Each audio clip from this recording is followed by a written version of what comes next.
Hallo maats en welkom terug by nog 'n episode van Wat wil Jesus ons leer? Maats, ken julle vir Jan en die boontjie rank?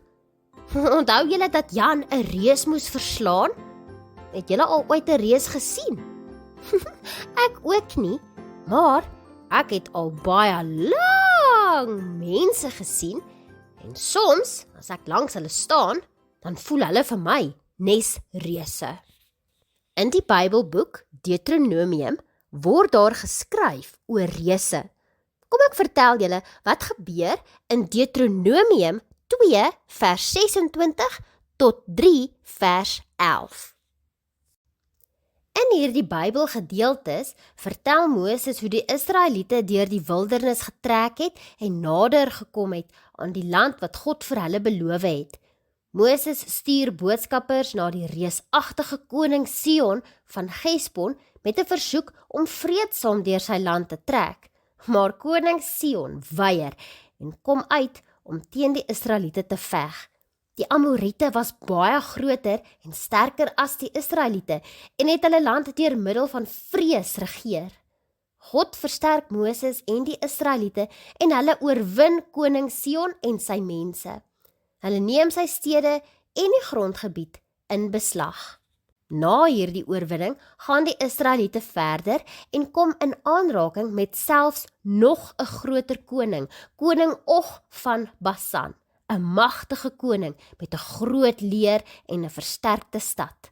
Weereens sê God vir Moses om nie bang te wees nie, want hy sal koning Og en sy reusagtige manne in hulle land oorwin.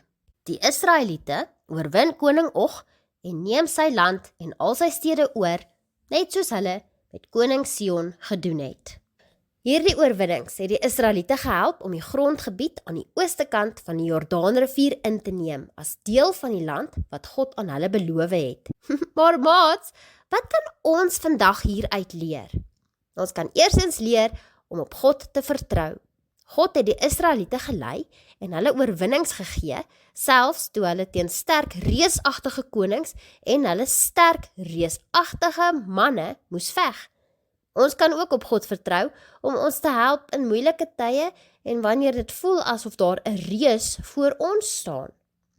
Tweedens moet ons altyd eerste vir vrede soek.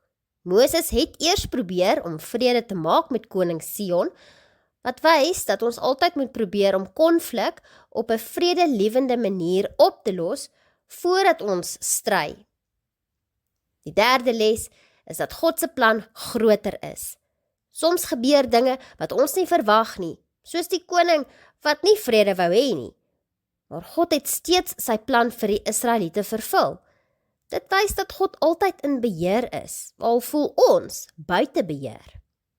En laastens, hoef ons nie bang te wees vir groot uitdagings nie.